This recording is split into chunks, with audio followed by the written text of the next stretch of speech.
Yay!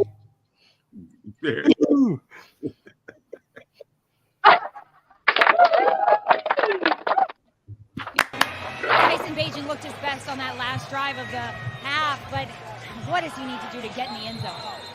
Yeah, he really did a nice job on that last drive, as you said, and we're excited about this second half. We got some things up our sleeve, so, all right?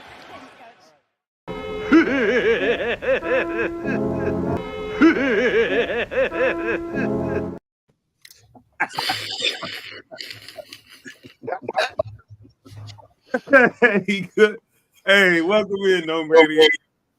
I'll take a win anywhere I can get it. Exactly. I'm happy. But boy, Matt Eberflus, what the hell was that all about, bro? What was that all about, man? Eberflus is very sneaky. Man, dude, he threatened to pull a rabbit out the hat, but we watched him put the rabbit in the hat, and he still didn't pull the rabbit out the hat. What the hell was that all about, man? Hey, man, look, I'll take a win anyway. We can get it, guys. But no, man, that trick never works. Man, oh my goodness. How you going, Bullwinkle? This time for sure. Oh, man. All right. Hey, Bears win, though. Bears win. Bears win. Yay. Run it one more time, Chris. Run it one more time. We got to do that. One more time, man. Tyson Bagent looked his best on that last drive of the half, but what does he need to do to get in the end zone? Yeah, he really did a nice job on that last drive, as you said, and we're excited about this second half. We got some things up our sleeve, so, all right?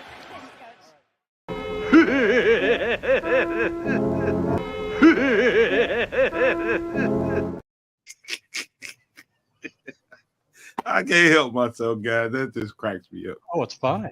Oh, my goodness, man.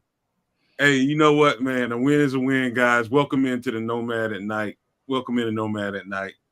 Welcome in, Nomadiacs. Thank you guys for being here. Walter Williams, Bears fans, Goomba, Black Rain 7920, Joseph Matuzak, Leo Factor 1. Welcome into the show, man.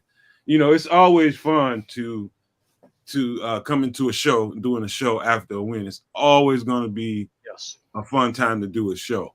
And we're going to have some fun tonight, man. We're going to talk some crap. We're going to talk about some football and do it all.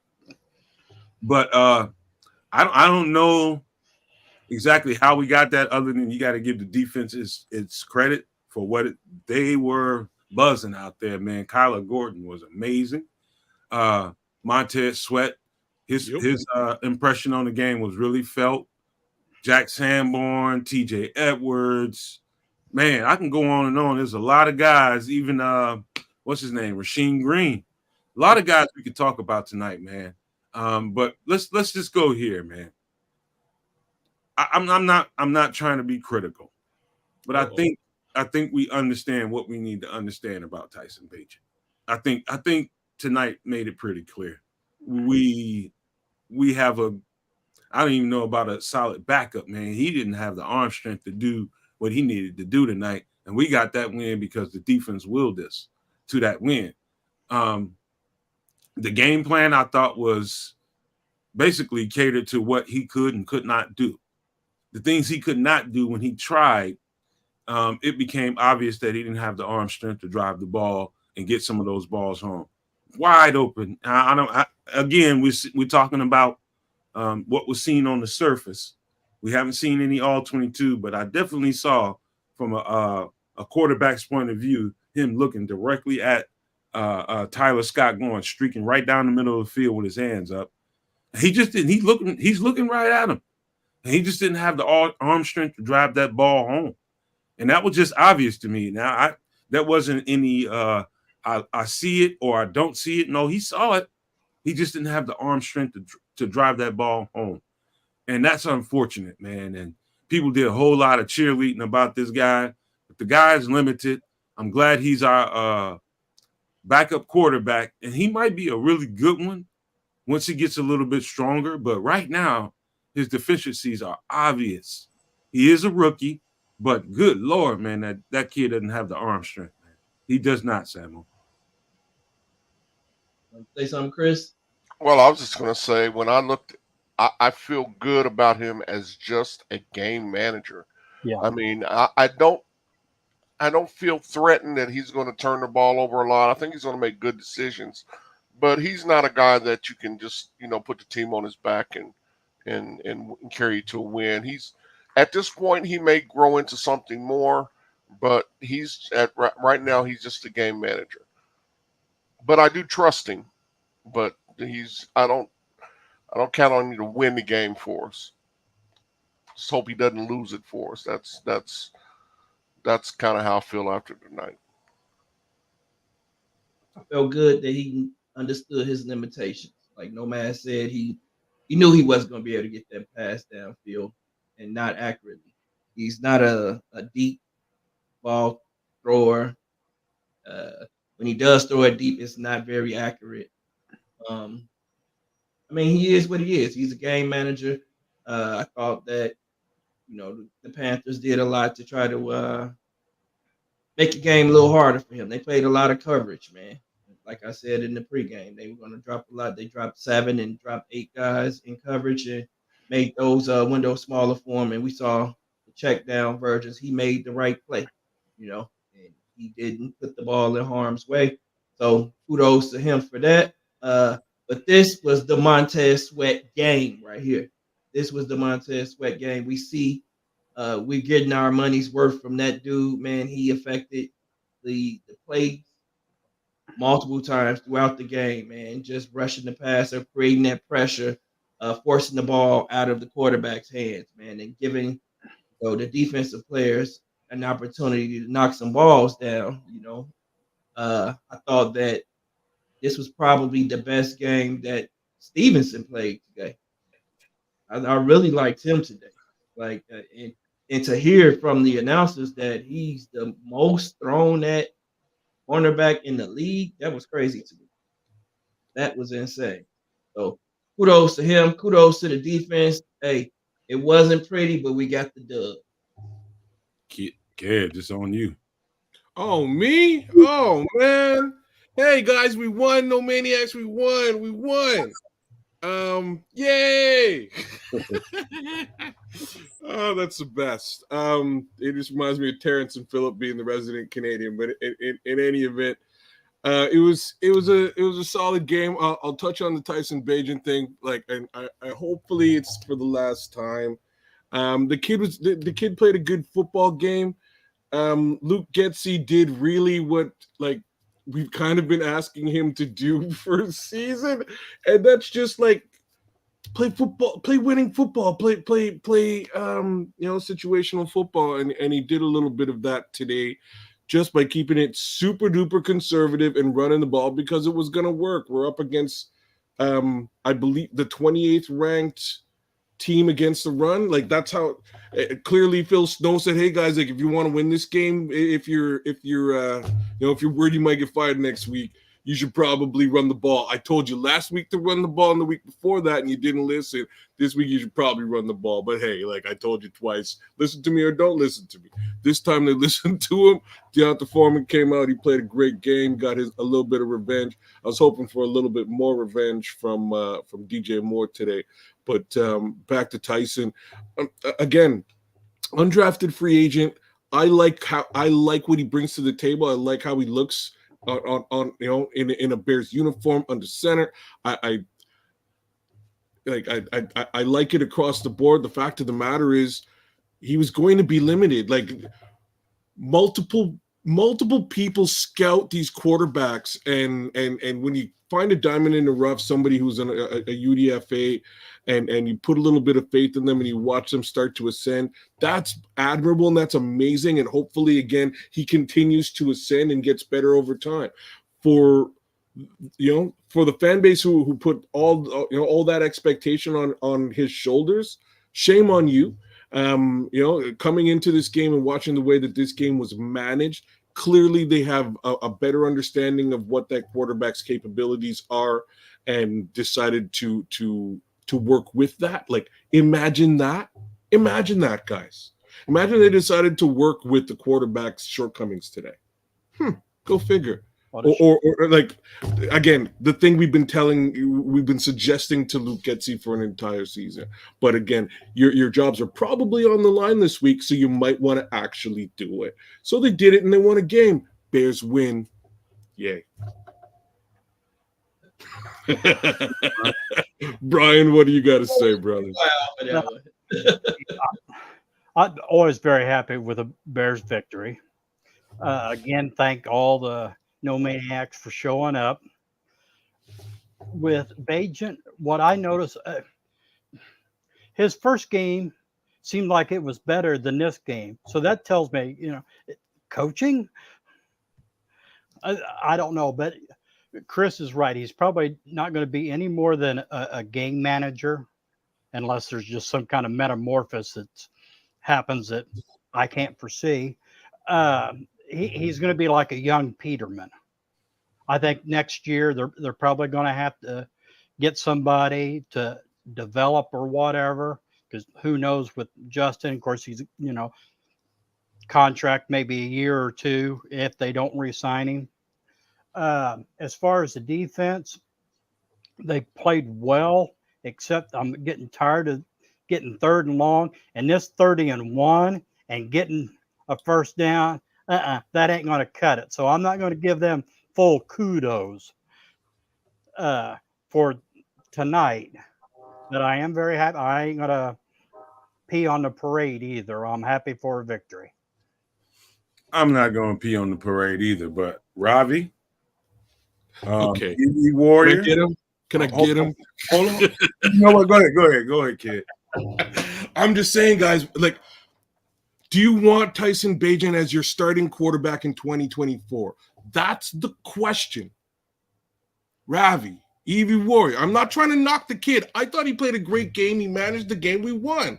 We won last week too with him. Or sorry, he also won it. This is his second win. I'm all for the kid, but I'll tell you this straight up and down, backwards and sideways.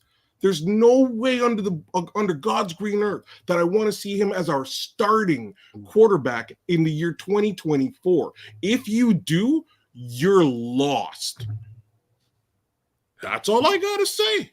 Well, his arm strength, there's no velocity on it. When he throws it, you almost need a calendar by the time it hits the receiver. Yep. It's a problem. Ravi's coming to the realization they'll draft the QB laughing. This sadness is over. The backup winning a game is weird, and like, yeah, it's out of the ordinary that the backup is going to pull out the win. They pulled out a win a couple of times. I'm pleased with what he can do on the field, and realistically, today he came out and he managed the game to a win. That's admirable. But the amount of stress and weight and BS you're putting on this young kid's shoulders is astronomical. It's ridiculous. It's foolish. And to think again that he's going to potentially be the starter of the Chicago Bears in 2024 is foolishness. We will either draft the quarterback if that's what happens, or we'll stick with JF1. You know what I'm saying? Like that's what's going to happen, guys. So again, I'm all for Tyson. I want him to continue on as a fantastic backup, A, for the Chicago Bears, B, within the NFL. I think he's got a long career ahead of him. But 2024, something's going to happen. And I'll tell you, quite frankly, he's not going to be the starting QB in Chicago, period. Let's just keep this all the way a buck. And I'm going to say this out the strength of my heart, man. And we are all Bears fans, and that's what makes this channel different. Because we'll take those different points of view and different ways of thinking, and we'll put it all in the soup, and we'll come out with something that tastes good. Because people are always going to have their way of thinking and their way of viewing this thing, and it's not that someone is more right than you or more wrong than you. It's not about that. We are fans. We are fans first. But I would be remiss if I sat here and told you that I did not notice on these other podcasts, and I'm gonna call some names out right now. If I didn't see on CHGO a parade for Tyson Bagent, a parade to run Justin Fields out of town, and then what you saw out there finally over this little period of time is that it crystallized for everybody what you were sitting here rooting for. What we do as fans sometimes, and I'm not picking on you, Ravi. I'm not picking on EV Warrior. Love all you guys, and I mean it. But sometimes we get caught up in the moment, and we'll see something that happens in a moment because we had so many criticisms of Justin, because we had so many things that we could point out to as his flaws. And sometimes, most of the times, that stuff was right. You guys weren't wrong for a lot of that stuff. Most of that stuff was right. But I do think that we tend to be so hypercritical that the next thing in front of you tends to be the better looking thing because it's shinier, and you'll run with that, and you'll follow the carrot in front of your face, That's right? right. Dangle That's the right. carrot. And you'll run with the narrative that's not necessarily the right way to go. Right now, the front office, the coaching staff, the GM should be kissing Justin's butt right now, because you got this game not and Tyson Bagent, in defense of Tyson Bagent, he didn't do anything to give this game away. He didn't do anything to win it, but he didn't do anything to give this game away, and that's good for a rookie quarterback. Yeah. That's really good. But you aren't going to be able to get away with something like a game like that playing against a qualified team. That's the worst team in the NFL. You just got away with that. So while we should celebrate the victory, let's keep the victory in perspective and put it in its place and understand that, hey, we have the right kind of quarterback. What we have is an inefficient coaching staff that won't cater a game plan to benefit what he does well. That's the problem. That's the problem. They won this game by the strength of that defense. Had they lost this game here in Chicago against the worst team in the league, I still think you can kiss Matt Eberflus's behind goodbye and this coach. Oh yeah. But this shouldn't have been close. And that's criticism I have. And when you say, Ravi, when you say it's a weird tone in here tonight, that's where I'm coming from, because this game shouldn't have been close. That's just my energy. I know that this should have been a romp, but it wasn't. And that's because we had deficiencies in the coaching staff and in the quarterback that we had trying to run the offense, man. He could only do so much. And that's just the truth about it. I'm just keeping it a buck. Mm-hmm. And that's fair, right? Go ahead, Sam. Yeah, I mean, he said it all right there, man. I think that you got to keep this win in perspective, man. This was a bad football team. And whoever thinks Bagent looked good, I don't know what you were watching. That dude did not look good. He was checked down, Charlie. When they blitzed, I think he can make the right play. That's the thing about Bagent. He is a really smart player. He can make the right plays, but he just doesn't have the physical traits in order to be able to be a really effective quarterback in the NFL. He doesn't have the arm strength. Athleticism he has, man. I think all the mechanics, he looks great out there. You know, operating the offense, he looks good. He's good at that. But you gotta have arm strength to play in the NFL. And if teams figure you out and understand, like, okay, this dude's not gonna threaten us deep. He's not gonna be able to fit the ball in tight windows. Hey, we're gonna beat you. This game looks completely different if Brian Burns played today. If Brian Burns played today, this was a F. Let's just keep it real. But hey, I'm not here to beat him up or anything like that. I'm just being honest, because that's what everyone wants to be about JF1. And to be honest, like, I don't want to draft a quarterback. Justin Fields is better than every quarterback in this draft. Yes, I said it, including Caleb Williams. Caleb Williams is a razzle-dazzle dude that you don't know how that's going to play out in the NFL. Everyone's saying, oh, he does this Patrick Mahomes stuff. He does that against college players. He doesn't win games on his own, and he's not a leader. Justin has those intangibles that he doesn't have. Justin's a leader. Caleb is not a leader of men. Like, you can't have a guy that's going to jump into the stands and cry in his mom's arms. And I'm not judging him when I say this. I'm just saying, like, that's not a leader of men. Your team's going to see that. That's why his father is out here saying that they don't want him to go to a bad team, because his father knows his son, and his son can't handle that mentally. So, hey, that's how I'm looking at it. And Drake May, he's hit or miss. Who else is it? Penix. I like Penix. I'm not gonna lie. I kind of like Penix, but I don't like the throwing motion, and he has an injury history out of this world. That dude was knocked out 4 seasons, 2 knees, 2 ACLs, and 2 shoulders. So that Justin is physically better than every quarterback. He has all of the intangibles. The game will slow down for him. It takes some quarterbacks longer than others. Allow the game to slow down for him. Allow him to be put in a better position with a competent coaching, with some competent coaching. And I'm telling you, we will take off and use our draft capital and all of our free agent money to build the team around him. I'm telling you, we can be a deep playoff run team next year if we stick with Justin and just put the right things around him, including coaching. Hey, kids, pardon my interruption. I know it's your turn, but pardon me for just 1 second, please. This is I'm gonna get this off my chest, man, because I've been watching for weeks. I've been watching people in major media. I've been watching people in local media. I've been watching people on podcasts and on radio broadcasts simultaneously. It's like somebody sent out a memo. Big up Tyson Bagent, drive this narrative home. And people been, let me tell you something about these podcasters, man. And I don't mean to be picking on people, but I cannot let this slide, man. I can't. I gotta say what I gotta say. I think they play on your emotions in those moments, and they make shows and make podcasts, thumbnails to invite you into the show to keep a narrative going. They basically use you. In order to get those clicks, because it's about what you probably privately thinking in your head, but you didn't want to say it out loud.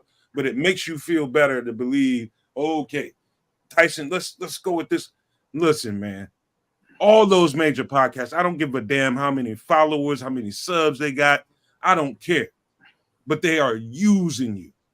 They are absolutely using you and your emotions. They are playing off of your emotions in those moments, driving narratives that don't necessarily belong. And here we find ourselves in the moment that truth reveals itself.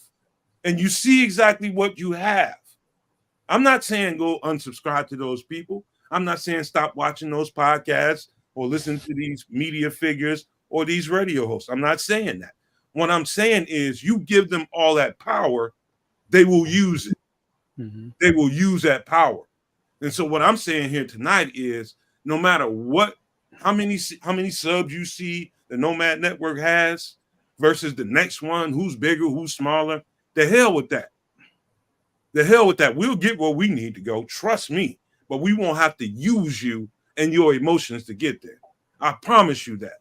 We won't have to do that. That's what they're going to do. And I'll let them have that. We ain't that. I'm going to tell you exactly what it is. And everybody on this panel right now is going to tell you exactly what it is, whether you like to hear it or not. They ain't going to do it. They're going to live in the moment, use those thumbnails to draw you into those podcasts and use you. That's what they're doing. That's what this new this landscape is. You use people's emotions against them. That's what they're doing. I'm just being 100 with you about that. Mm-hmm. You're not even close to being wrong. Like, but that goes into a grander thing. Negativity in this world trumps positivity. Negativity multiplies, and that's a known commodity from a media perspective. They know, like the news ain't good news. They ain't telling you about birthday parties and stuff. They're telling you about wars and bombs and shootings. All of that negative stuff multiplies. Fear multiplies. In any event, I'm not going to touch the other podcasts. I'm going to go back. I got to hit up good old Paul here. Paul Clark, I love you, brother, and you clearly love Tyson Bagent, and that's okay. I'm so with it. What I'm trying to explain to you, Paul, is if you straight up truly, you can be done with Justin, and I'll also say that again, Justin has left, and it's not just Justin. It is the way that this team has managed the Justin experience, if you will. That includes Ryan Poles. I'm not giving Ryan Poles a pass on this. This includes Ryan Poles, that the entire Chicago Bears organization has mismanaged handling this quarterback from front to back. And it also includes Ryan Pace, and it also includes Matt Nagy. It's a very long list of mess up, for lack of a better thing to say. But when it comes down to Tyson, ask yourself the question: is that who you want to start in 2024? It's a really simple question to ask. Ask yourself that, and if your answer is yes, I'm sorry, Paul, you're a moron. Because I would much rather go with JF1 or go ahead and pick another QB or even grab a free agent. Like the plethora of options there is massive. You can do any number of things. And if your bottom line choice is to go with Tyson Bagent, you're crazy. Simple. Well, Paul is one of our biggest fans, man. One of the biggest supporters of the show. Big ups to Paul, and again, big ups to again being a Bagent fan, because I am too. But I know straight up and down, he ain't starting in 2024. I know that. If you don't, you may want to check yourself. Well, I think Whatever. I think the bigger thing is this, man. Here's how I would define this narrative right now. Is I actually saw somebody on Twitter earlier before we did the pregame today. I saw someone on Twitter, and it was outright, someone called it racist. I probably would tend to agree. I'm going to paraphrase what was said.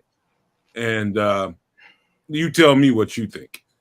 And he's like, I'd much rather see a Tom Brady type with pocket presence, throws with anticipation, gets the ball out quick, rather than a donkey running around on the field and stumbles into a touchdown once in a while and something along those lines. But I just told you the keys to what was said in that statement.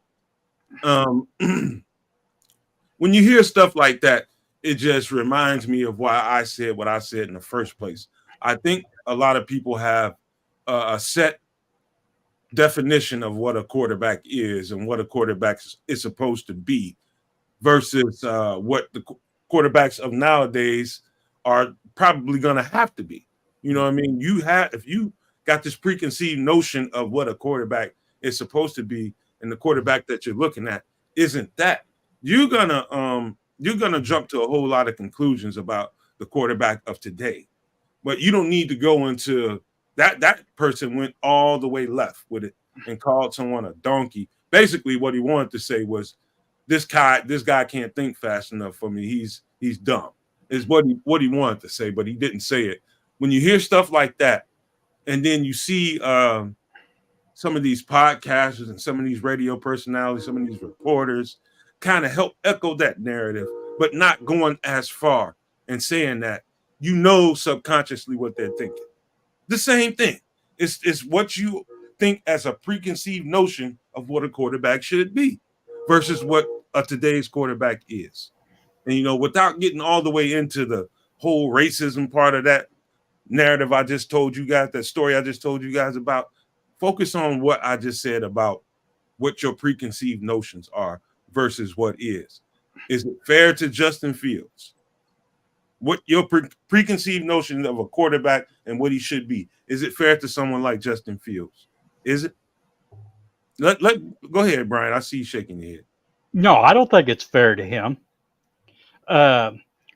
Didn't he take kind of like an aptitude test where he was like the highest score right before he got drafted? So this being dumb, I don't know where the hell that's coming from. Sorry for cussing.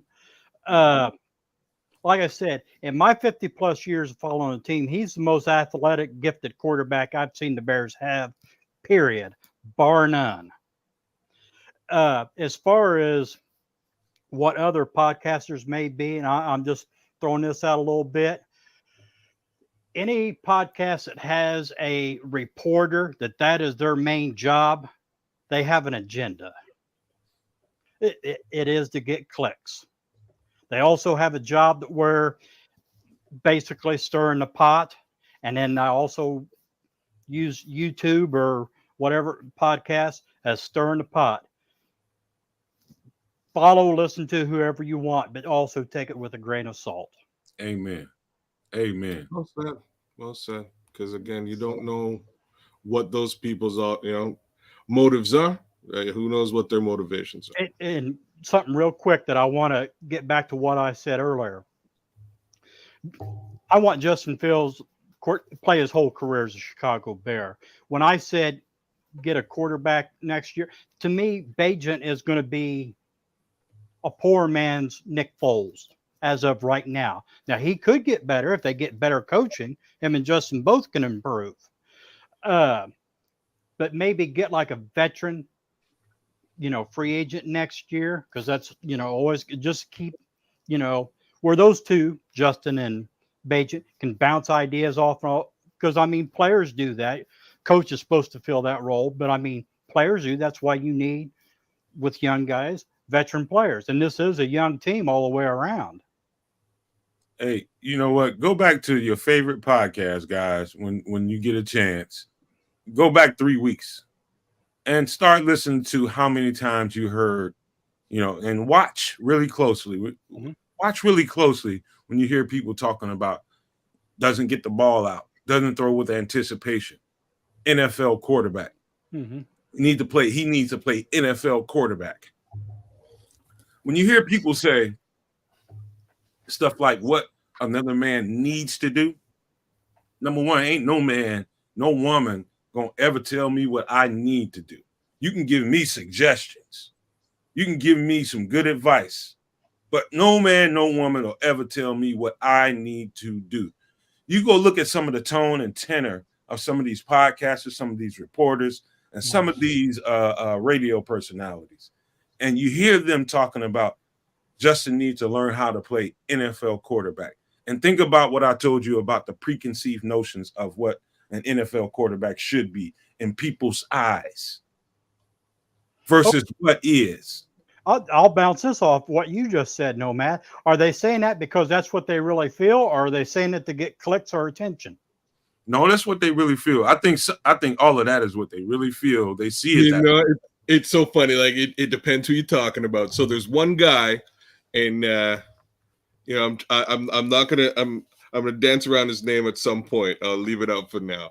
But there's one guy I was watching his podcast. He shares with another dude, and he just went off on an awesome rant during his podcast that basically just kind of showed me that he's personally done with the Justin Fields experiment, and that's really where his motivation for being like full on bandwagon rider of the Tyson Bagent, of the Bagency, if you will.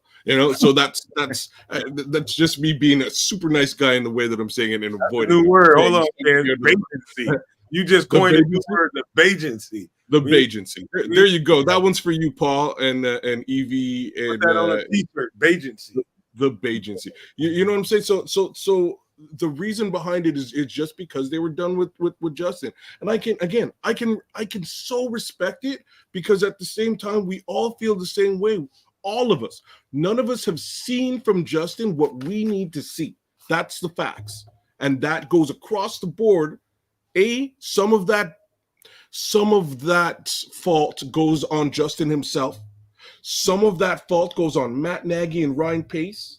Some of that fault goes on Luke Getsy, Ryan Poles, and Matt Eberflus. But you have to look at the entire case scenario. And again, I don't blame you for saying, hey, you know what? I don't think he's the guy. I don't. But again, to tell me that the undrafted rookie is just foolishness. I don't want an undrafted rookie to be the quarterback of the Chicago Bears. I would like a highly touted caliber quarterback with elite traits to be the quarterback of the Chicago Bears in across the board. And if what I'm saying doesn't make sense to you, I don't know what else to tell you. Crazy, man. Yeah, I understand the frustration of Paul. I understand where you coming from, Paul. You frustrated about your team not having consistency from the quarterback position. And just like everyone else, like in any other given year, we've all felt the same way about, let's move on to the backup quarterback. The backup quarterback has been the most popular quarterback in this town for the past 20 years, probably. So this is nothing new for me to see. And like Brian said, all of the narrative around Justin not being this smart guy, and that comment that Nomad just said, man, the mental aptitude test for the NFL, the Wonderlic that every NFL player that's come through the NFL has taken. Justin was the highest scorer ever. Yeah. Don't tell me that he doesn't have the mental aptitude. Now, have we not seen what Justin can do? As Kez just said, I'm not going to say that because I think we've seen exactly what Justin is. I think we've seen exactly what he could do. We haven't seen it with consistency. That's the issue.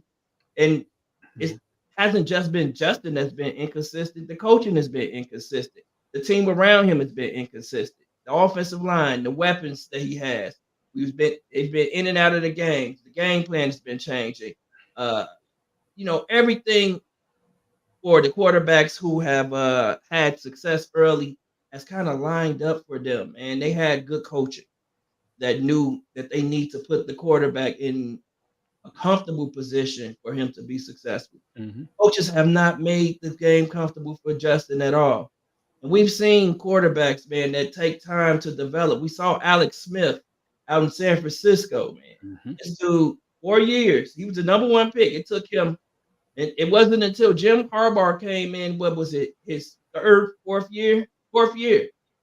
Jim Harbaugh got the best out of him. Then he goes over to Andy Reid, and he's playing lights out football from that point on. Sometimes it just takes 3 to 4 years for the game to actually click for you. And you have to have the team around you and the support of your coaches. Justin just hasn't been afforded that, man. Justin is the guy.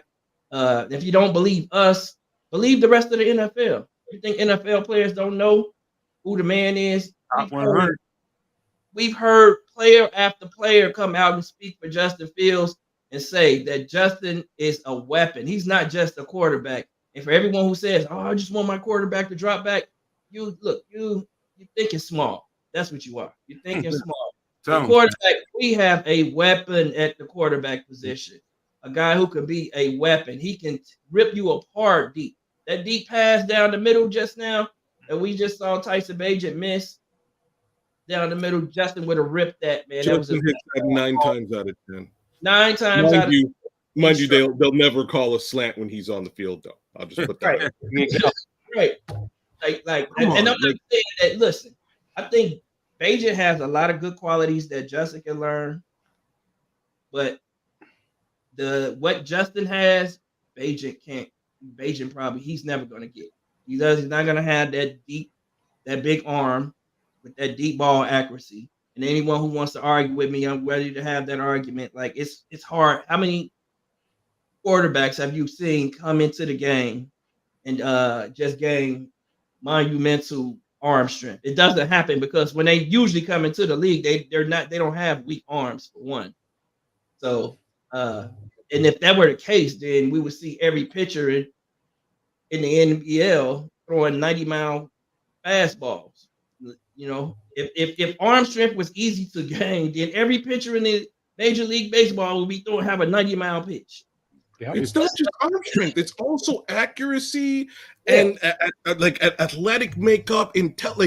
These scouts and things to this effect do a fair amount. It's a full-time job to figure out whether a quarterback prospect is, high caliber to elite caliber or should be undrafted.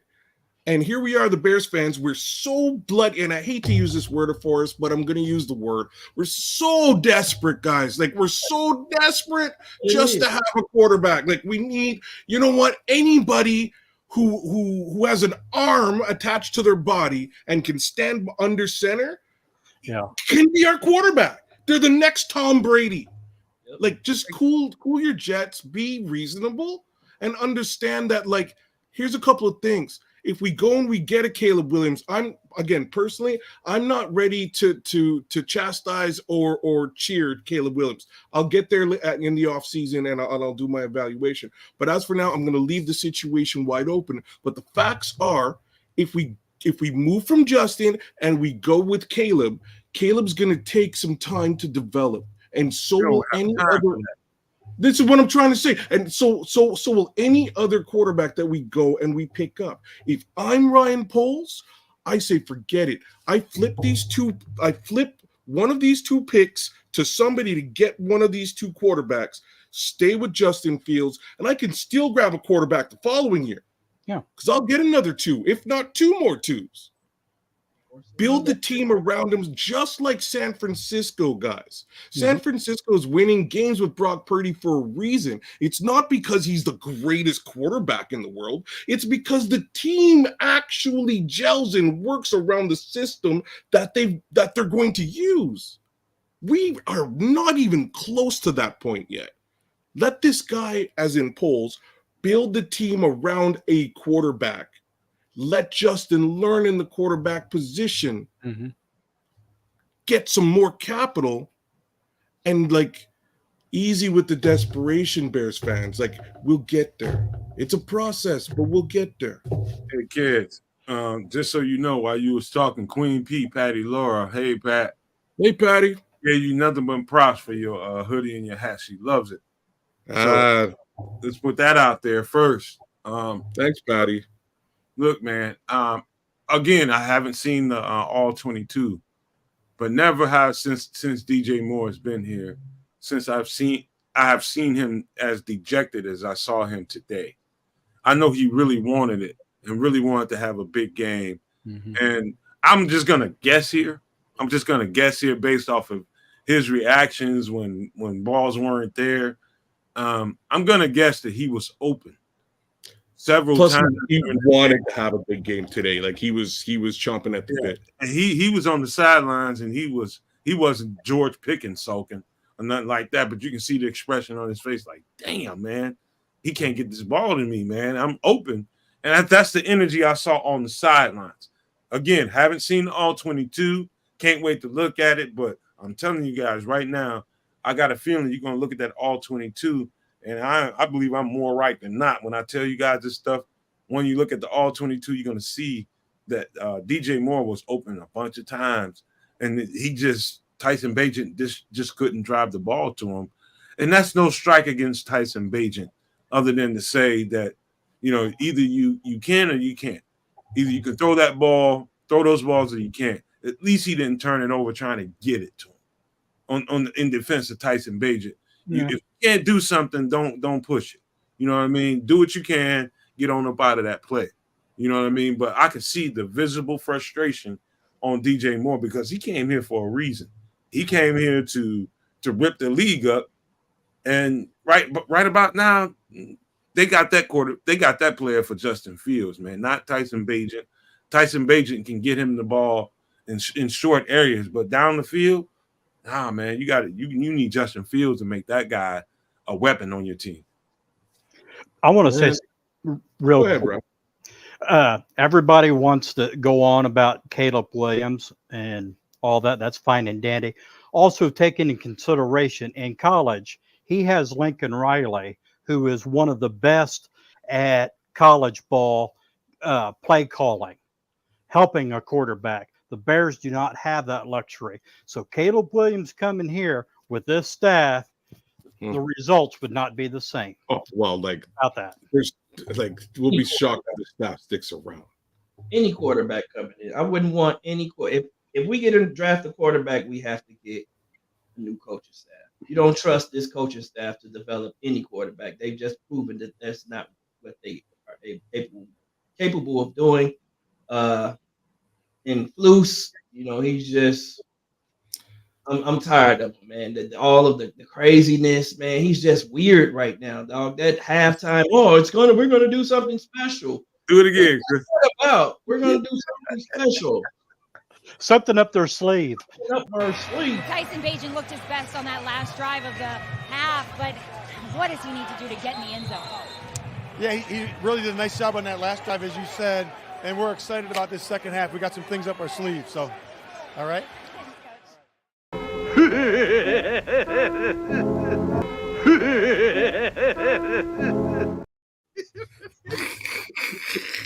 See, the problem with that, Funny.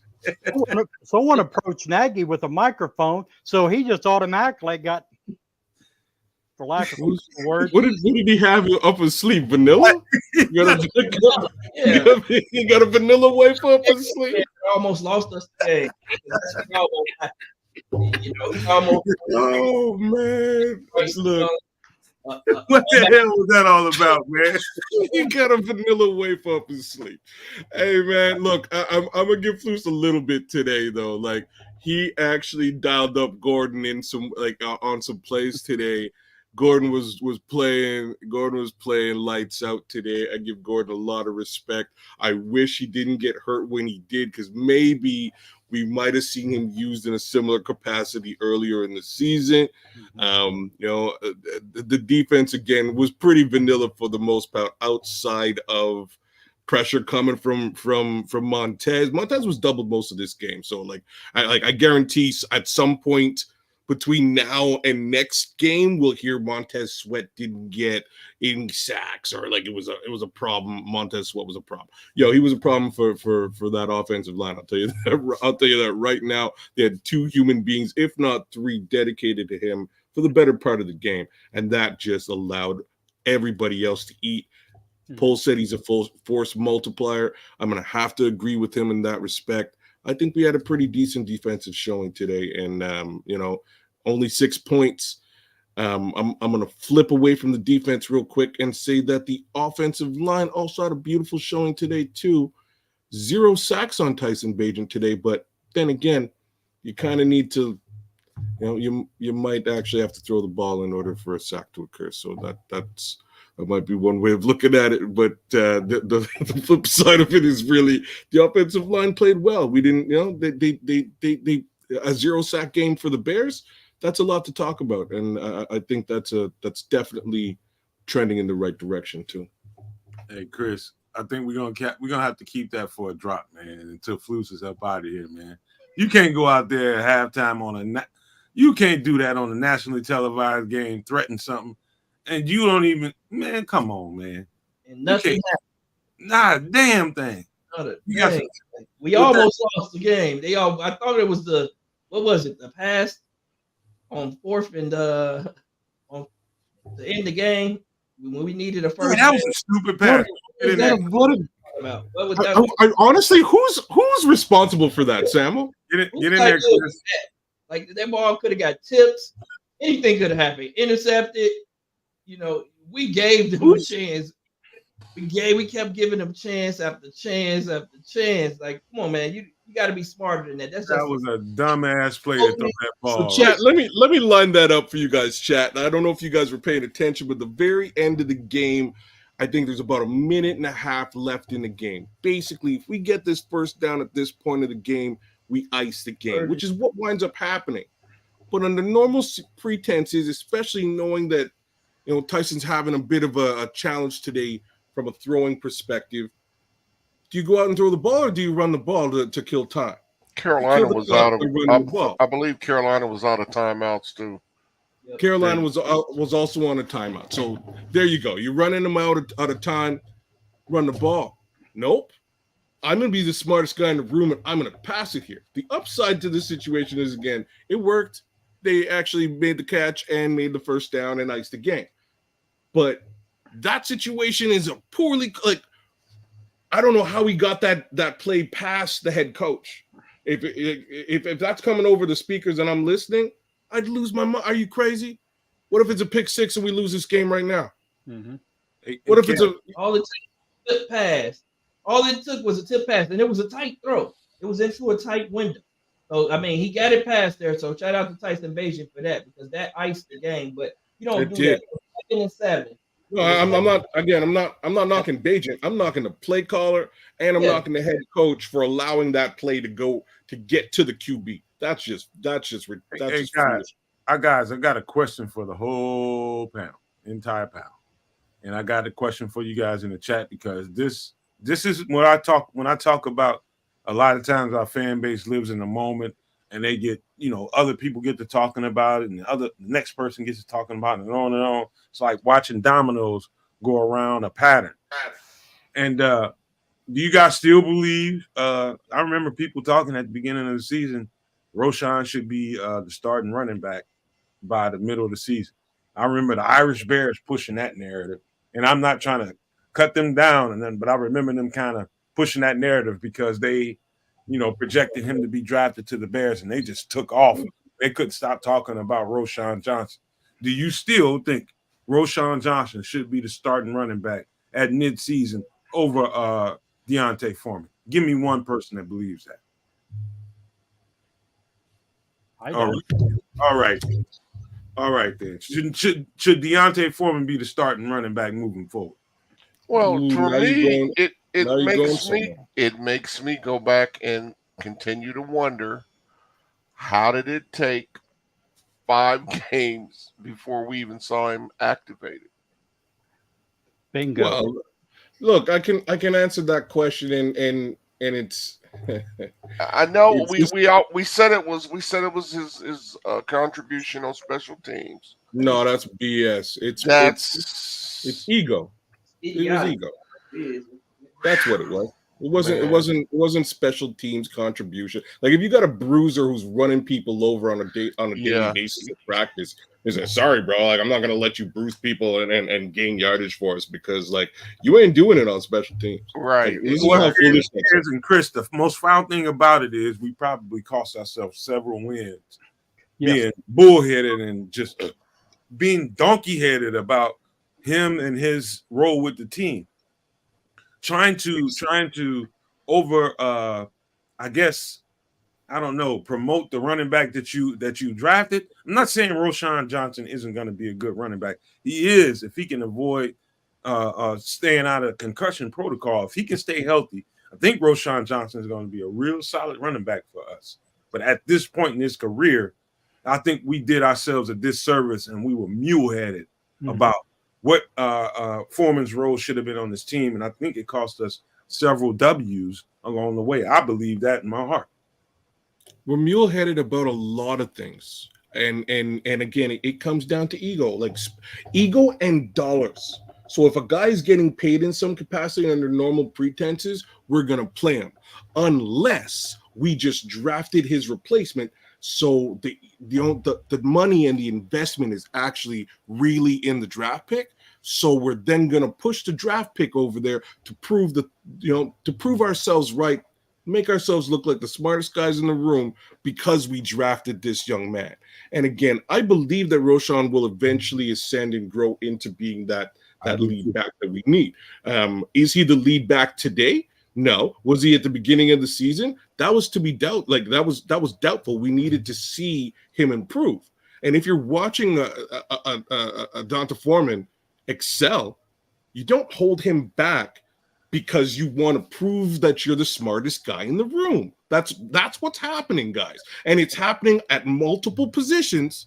I'm just using this one as the first example of it. It's happening on a lot of positions. Santoris 9 just said it. Put that up there, please, bro. He just said that man's a Doak Walker winner. That's just forget everything else he said after that. A Doak Walker winner. You talking about Ricky Williams type ability? You know what I mean? This dude, he's been the SHIT. He just came to the league in some circumstances that did not afford him the chance to showcase his abilities the right way.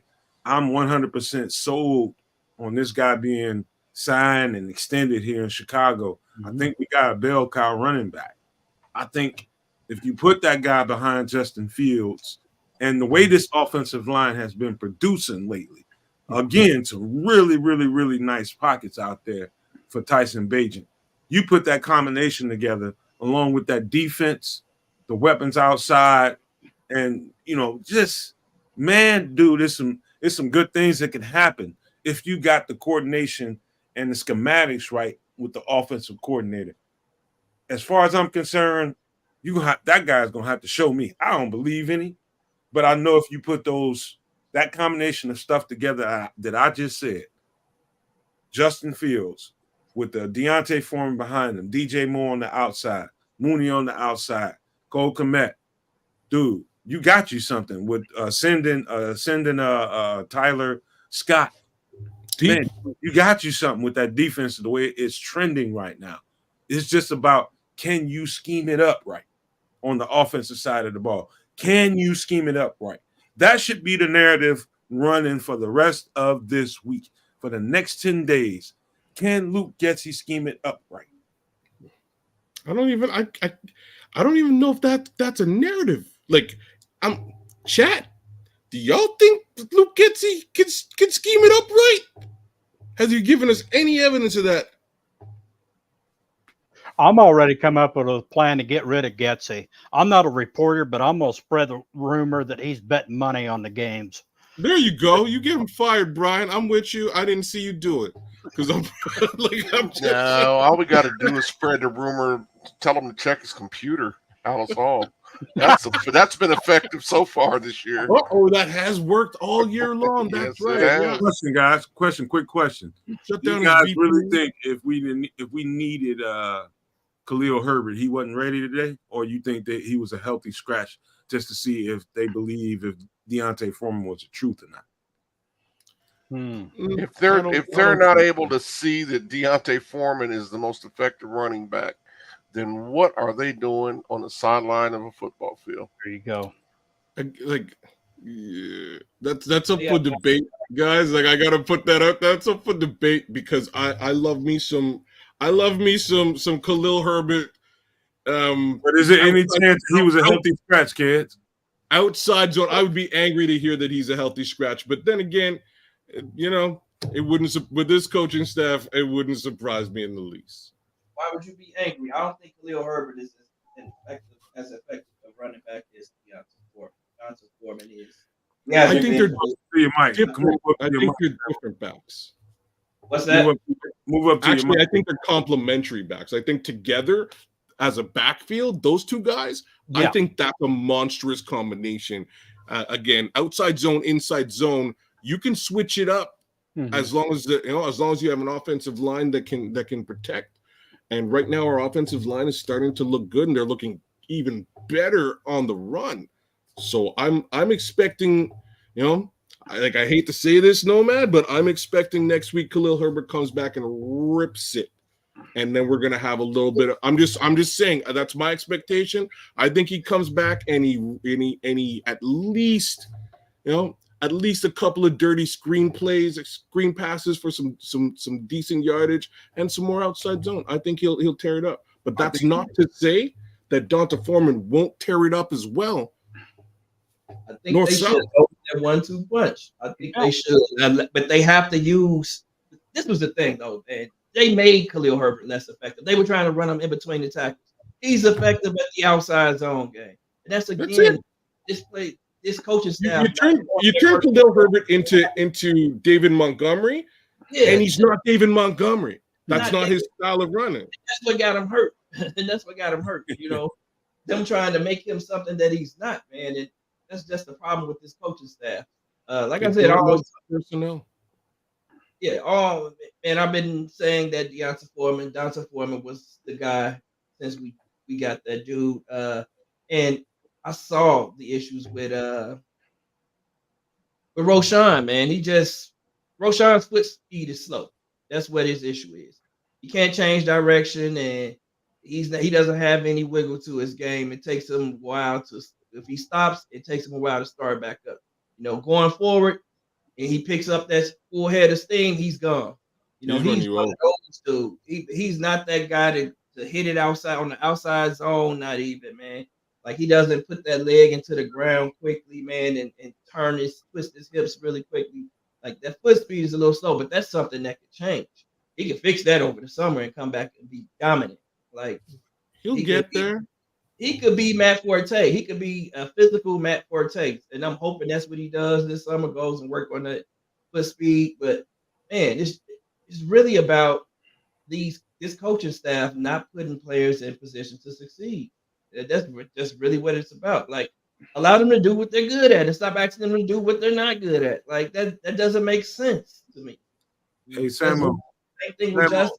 Same thing with the defense. We haven't seen 95 play in the middle yet. Samo, Deontay Foreman can stumble and just come out of just nowhere and pick up 4 yards. Easy. So we haven't seen. Actually, I ain't gonna lie to you. What's number 24's name that was here with Trubisky? I can't forget it. I forget his name all the time. But he's Jordan Howard. Jordan Howard was the last back that I saw that was able to do that on a regular basis. Just, you see too many times Khalil Herbert get stopped behind the backfield, or if the hole isn't there, he'll try to wiggle left or wiggle right and he'll get stopped. Like Deontay Foreman he will lean forward and get you 3 to 4 yards every time he touches the ball, unless somebody blitzes and catch him dead to right and he don't have a chance to move left or right. He's going to get you 4 yards, period. He's just going to do that. And that's the kind of running back you need, man. And I saw today, I don't know if you guys saw today, but he caught a one-hander out of the backfield. He's got soft hands. Yeah. Did you notice that, Brian? Did you notice that, Brian? It wasn't a real big gain, but yeah, now that you said that, yeah, he did. I want to say it was in the first half. I don't know, but I He noticed called that. a couple passes today. He called 2 nice passes today, man. He has hands when they can throw him the ball when they need to throw him the ball. Yeah, but this one was real close to the sideline, like what Nomad said. It was just, one-hand snag. Mm-hmm. You got to have soft hands to do that. You got to have real soft hands to be able to just palm that and just bring it to you and grab it. You got to have some nice soft hands and natural. Your hands have to be natural in order to do that. I know that for a fact. You have to be a natural hands catcher to be able to palm that ball when it's coming full speed at you. Pop, stop it, and then grab it and then keep moving forward. That's very natural right there. That's probably the best thing. Deontay Foreman had some decent runs. When I saw that, I was like, oh, shit. Excuse my language. Yeah, that was really natural, man. I mean, hands people know what I'm talking about. If you can stop that ball with your big palms and then get control of it and keep going forward, that's a huge plus. Mm-hmm. I don't know, man. I think Sam. I think Samuel, you nailed it, bro. I think at the end of the day, it's a personnel situation, and I think it's a massive, grand scoping personnel situation. I don't think any of these coaches have any idea who's on their team or what they're good at, and I'm saying that across the board because Foreman is great again at what he does, and so is Herbert. I think utilizing them both together as a backfield is what you need to do, and that alone, really. We could have rode out the first 5 games and probably won a bunch of them. Just that combination alone. Like, no, I don't think anybody, we could have lived with the screen game with those 2 guys, Justin Fields and DJ Moore. I could have lived with that. But here we are. I don't think they have any clue who plays for them. Kid, Samo, Chris, Brian. Does it not make you feel good in your soul to look over in that chat and see all that love for a guy that's been bounced around? And it's much like Big Billings, man, big old potluck, Andrew Billings. Yeah. Same thing for Foreman, man. Same thing for Foreman, a guy that's been bounced around pretty much. This is how they feel about it. They feel like they've been played with, not treated with the respect that they deserve since they came out of college. They know what kind of players they are. They knew it the whole time. And it's just now that he landed in Chicago and he's one of the light bulbs that you can really hang your hat on and say, look, this is a bright light here in Chicago. Mm-hmm. They can keep something going with him, and he's one of those guys in a big way. It doesn't make you feel good to look in that chat and see these people giving that man his flowers that he deserves after all that being kicked around the league like this. Well, the thing for me is Foreman has performed he's performed at a top level wherever he's been. I mean, even when he was at Houston, I believe Houston drafted him, and he had a few issues with personal stuff, not anything legal, but just family and being married and having kids. I forget exactly what it was, but he still performed at a high level even there.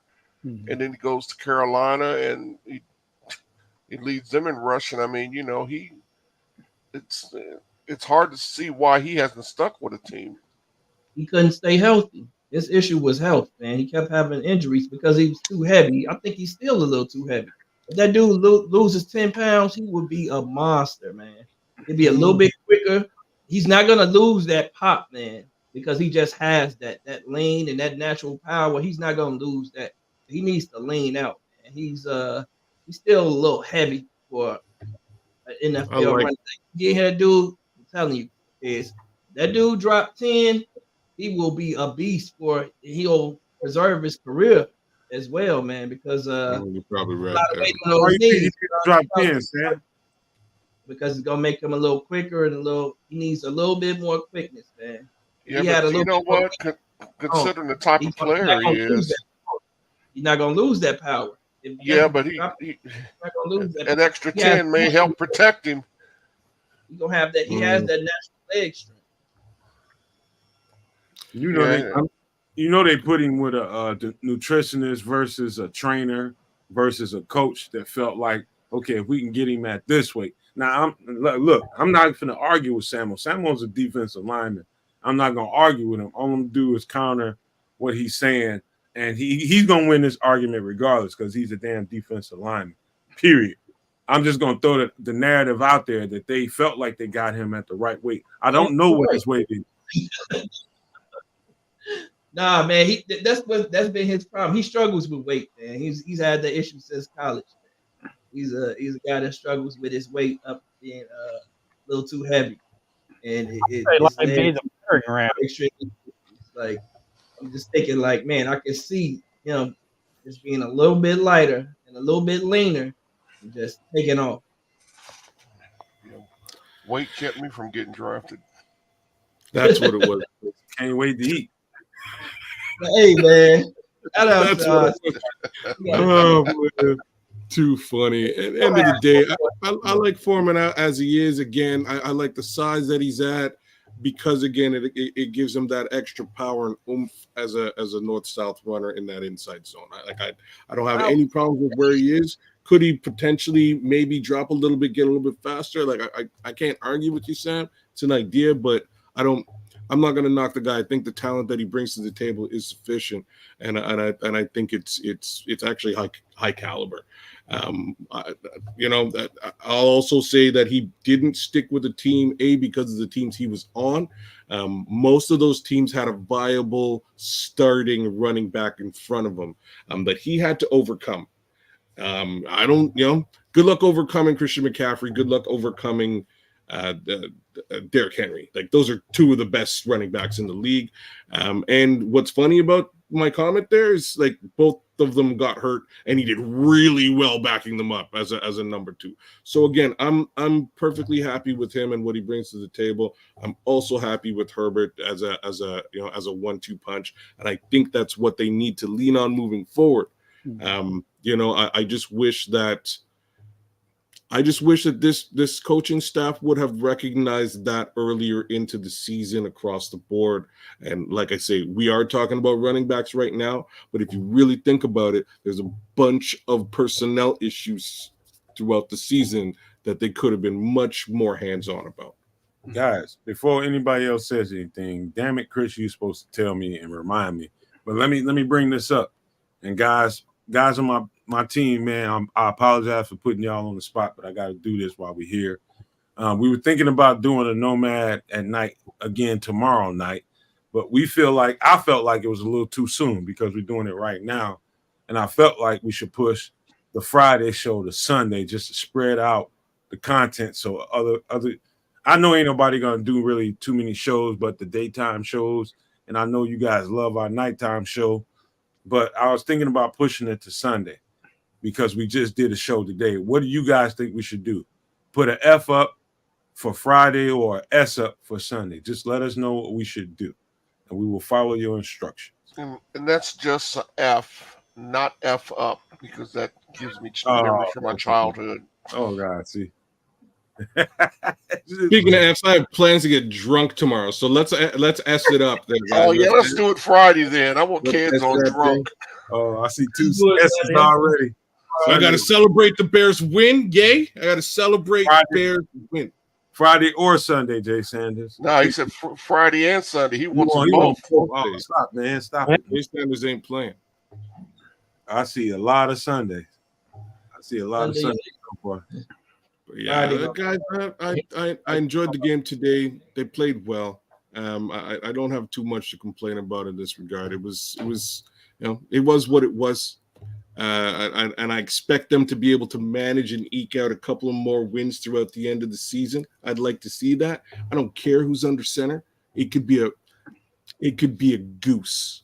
They should be able to, like, seriously, they should be able to manage their way with the running game and that offensive line clicking the way that it is, and pressure from the defense. That's all I want to see. I don't. Once more, and I said it earlier on the show. Jim McMahon won a Super Bowl with the Chicago Bears. It's really, go watch some Jim McMahon film. Jim McMahon is just he's just a gangster type guy who shows up and he happens to do stuff when he can, but it's not because he's the most talented human being or has all the scheme worked out.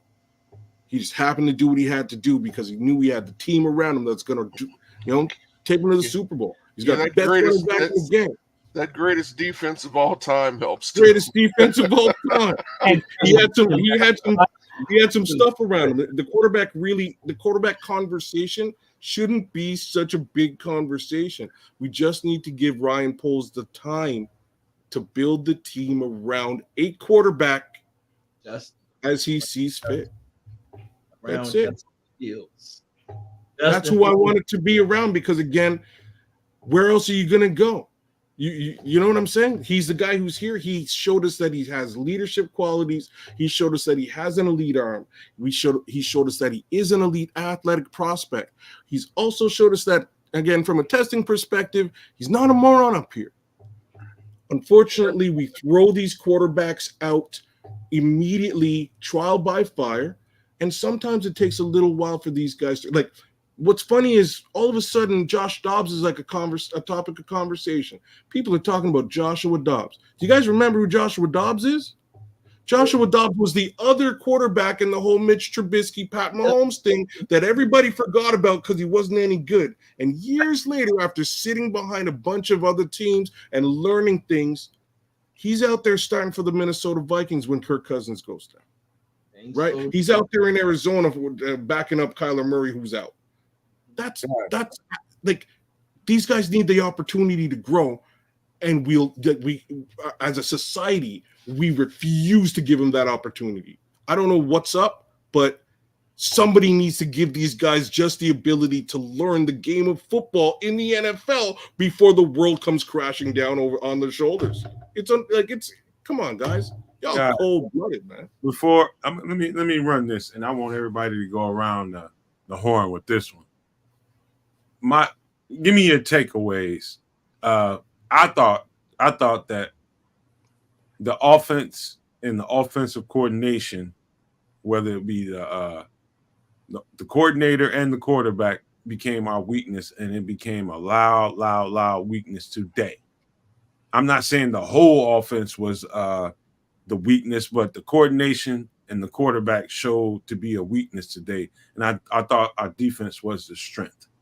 By far, and to me, it ain't even no argument. And I think, to me, when you look at it in that capsule, it's pretty clear what you need to do. The offense provided really good pockets for Tyson Bagent to make decisions. What he was able to do with the ball, based on what was called or not called, is up for discussion when people watch the All 22. But based on what we saw in real time, I think the offense and the quarterback play limited us versus the defense being the strength and helping us win this game today. I thought that was the clear and obvious takeaway from the game. It's the offense and the quarterback play that limited us today. Well, I think that's been the case the last few weeks. I mean, You know, you could have threw the defense in there too, though, Chris. well, the defense is, like I said earlier, the defense is trending upward, and we Mm. just added the monster that Sweat is. So the defense, I'm not. It's funny. I mean, how stuff can change because I'm not as worried about the defense right now. I'd still like, get more pressure, but yeah, the offensive play calling, particularly the passing game, has been a problem all year, and that hasn't changed. And it really, I think it was more obvious with Justin because we knew Justin could make all the throws, and the way he called the games. Now with Bagent, I mean, I'm not sure Bagent can make all the throws, but that, I mean, just leaves you with less options, and they don't know how to be creative and work around that. Mhm. So I mean, I'm where I was from week one. Get rid of Getsy at least. I remember.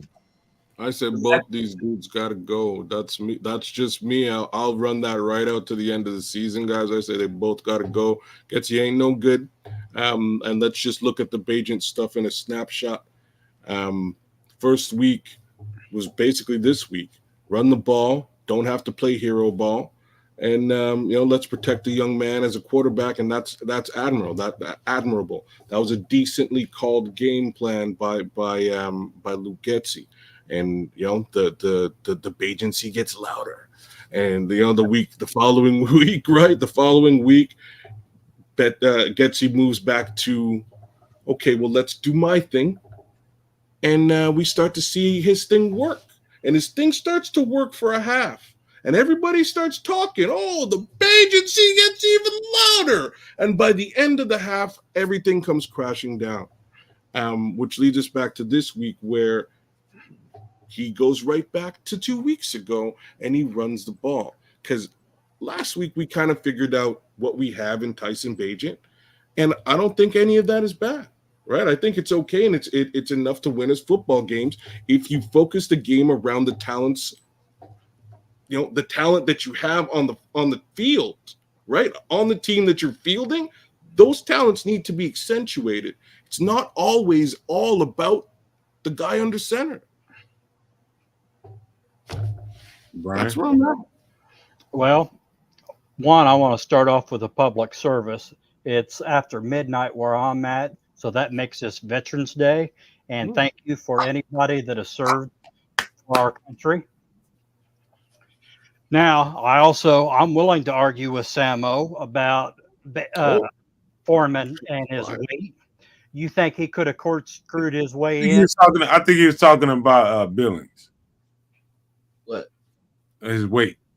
I was talking about. We're talking about Foreman. He got it. Foreman weighs 235 pounds, man. If he was 225, yeah. Remember, you was talking about Foreman the whole. I thought you were talking about Billings. Oh, that's why he was quiet. Now you're gonna get it, Samo. Now you're gonna get it. You thought you go. No.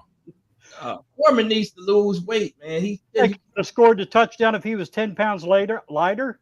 Yes, it's about the legs, the strength, the way that he runs. The strength is in his legs, man. See, I think he both have to be. Look, is Marshawn Lynch 230? Was he 230? No. Is Derrick Henry's not 230 either. The power comes from your legs, man. It's about your running style. His running style, pretty good. He's not gonna lose the power, man. He needs to lose the extra weight to get a little quicker, man, and he will hit them holes a little bit faster. I'm telling you, if he was at 225, he would be an elite running back in this league. I'm telling you, like, he has great feet. His feet are great. Like, he can jump cut a little bit. He can pick his speed up at a dime. He has 4.4 speed. You can't see it because he's 235. He drops 25 pounds. I'm telling you, he's gonna take off. All I can say is I'm glad you live over 200 miles away from me, so you don't come and meet him. I would go with Foreman pounding the defense, and then put Herbert in there to do his little elusiveness stuff. Now, getting back to coaching, It sucks. They ain't creative. Get rid of Getsy. And I Hey. think I'm caught up on the topics now, so thank you. All right. All right. Hold on, I ain't going. Let me go on that one though, man. You right. Go I ain't ahead. going on that one. So yeah.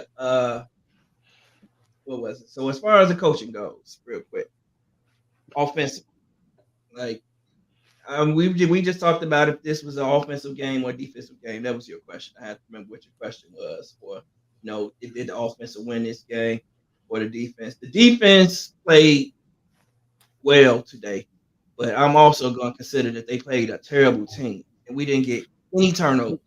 I'm gonna let you go, but I'm just gonna say one touchdown, and it was on special teams. Oh, listen, I don't care about that, man. We should have dominated this game. I'm with you. We didn't play dominant football. We played an okay game against a bad team. I'm not gonna say we played a great game. I'm not. I like Montez Sweat he's picking up his pressures. I would like for him to get a little bit more pressure, us to get a little bit more creative. I thought that it was vanilla. We were vanilla a lot. And I think one of the commentators even called it out and said, "Yeah, he's dropping back into these 2 deeps and 3 deeps, and they're keeping everything in front of him." That's not how you win consistently. And he was dialing it up too. So man, I just think that against a good team, that's not the game plan that's gonna win us a game. And the same goes for the offense, man. Offense, we saying was good today too. We're not winning a game against a good team. Any other team in the league, I'm gonna tell you that right now. Not even Arizona Cardinals, who are coming up on our schedule. We're not gonna beat the Arizona Cardinals playing like we played tonight. So it's a moral victory for me tonight. It's almost like a moral victory. We got the dub, but I don't feel good about anything. The coaching I thought was bad. I thought Luke Getsy's game plan was not really good, to be honest. I didn't think it was really good. I thought we ran the ball.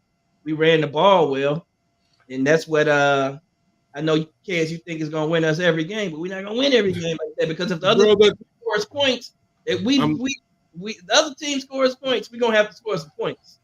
So we can't. We can't with Getsy, bro. The Getsy ain't goes. We're not scoring any points, man. So are we gonna win another game this year, man? Playing like this, we don't have. Well, the best thing that came out of tonight's game was it keeps us 1 half win from the first pick. So I'm just rooting. I'm rooting for Arizona and Kyler Murray.